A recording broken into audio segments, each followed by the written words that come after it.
Salam saudara semua. Sebelum kita memulai segala aktivitas kita dalam satu hari ini, baiklah terlebih dahulu kita disapa oleh firman Tuhan. Namun sebelumnya marilah kita bersatu di dalam doa. Damai sejahtera Allah yang melampaui segala akal, kiranya memelihara hati dan pikiranmu di dalam Kristus Yesus Tuhan kita. Amin.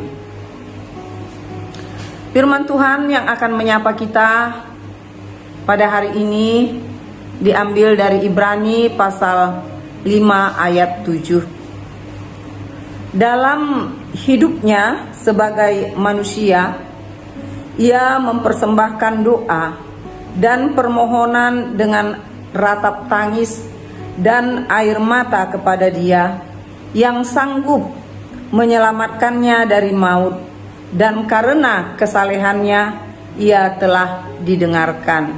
Demikian firman Tuhan.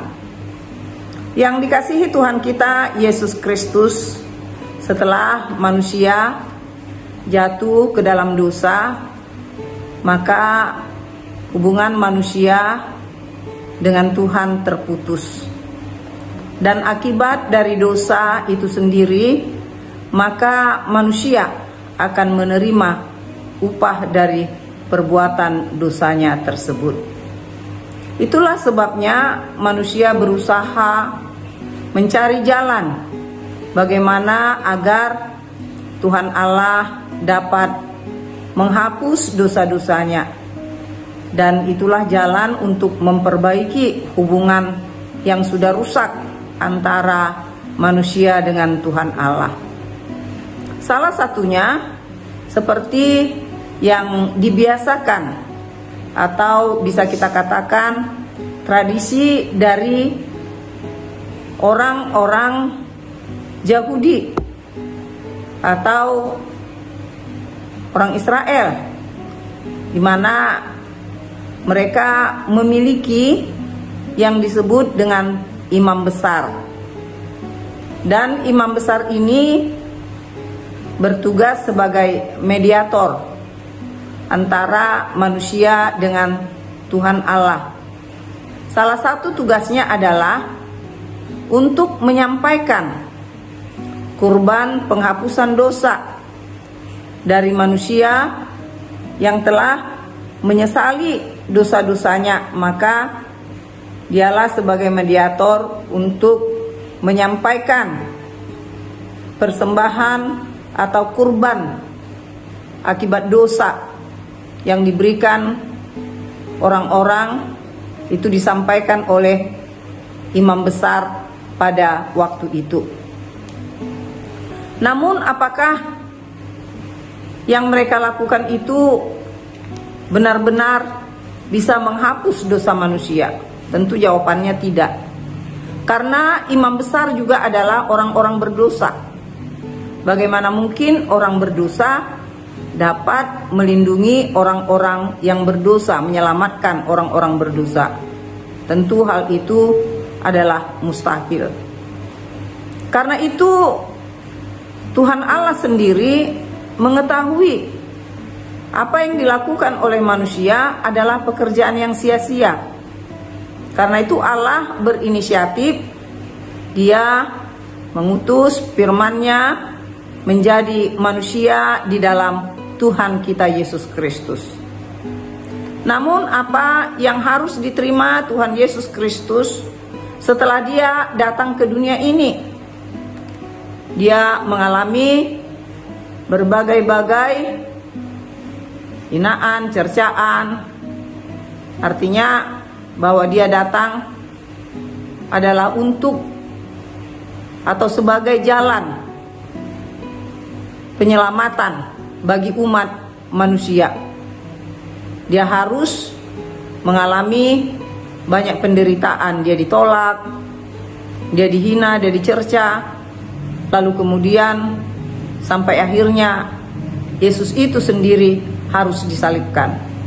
Dan itulah yang menjadi jalan bagi kita untuk dapat memperoleh pengampunan dosa dari Tuhan Allah. Itu adalah sesuatu yang dapat kita terima karena firman yang menjadi manusia, Dia tentu bukanlah seorang yang berdosa walaupun Dia menjadi manusia. Dia adalah seorang yang kudus, seorang yang mulia, sehingga darahnya pun dapat menghapus dosa-dosa umat manusia. Pada saat Tuhan Yesus di dunia ini, Dia juga di dalam menghadapi pengalaman-pengalaman yang pahit itu, Dia juga menyampaikan doa-doanya kepada Bapa di sorga, Bapa yang mengutusnya.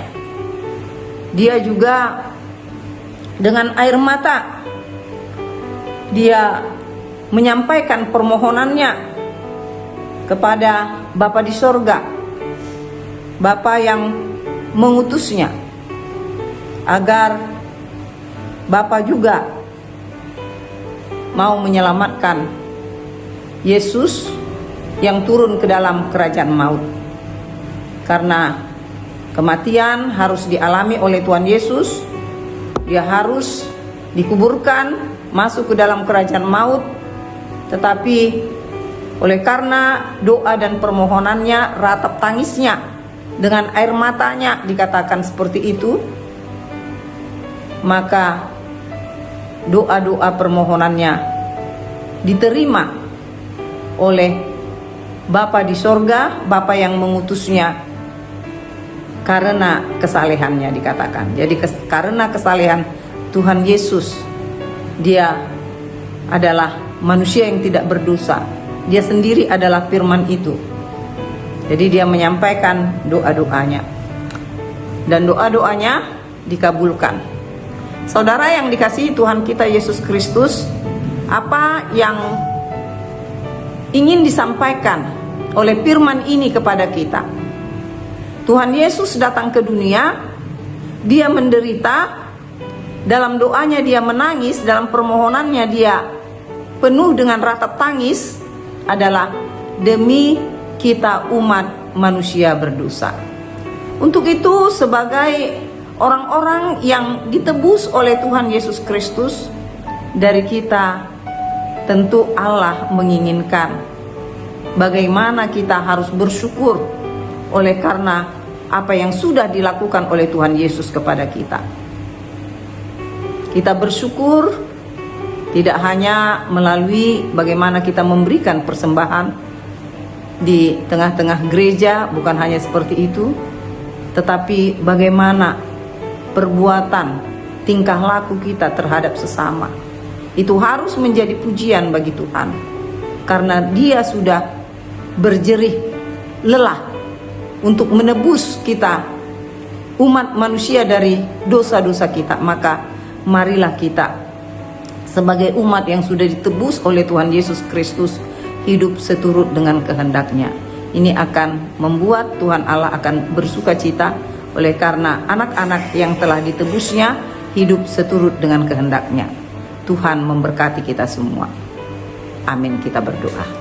Terima kasih Tuhan atas firman-Mu yang telah kami dengarkan dan kami terima pada hari ini, yang memberitakan kepada kami bagaimana Yesus yang firman menjadi manusia, Dia datang ke dunia untuk menebus dosa-dosa kami. Dia menjadi korban penebusan atas dosa-dosa kami, dan Dia sendiri adalah imam yang kudus, imam besar yang kudus, yang maha mulia. Terima kasih Bapa, terima kasih. Kami menjadi anak-anak yang sudah Tuhan tebus.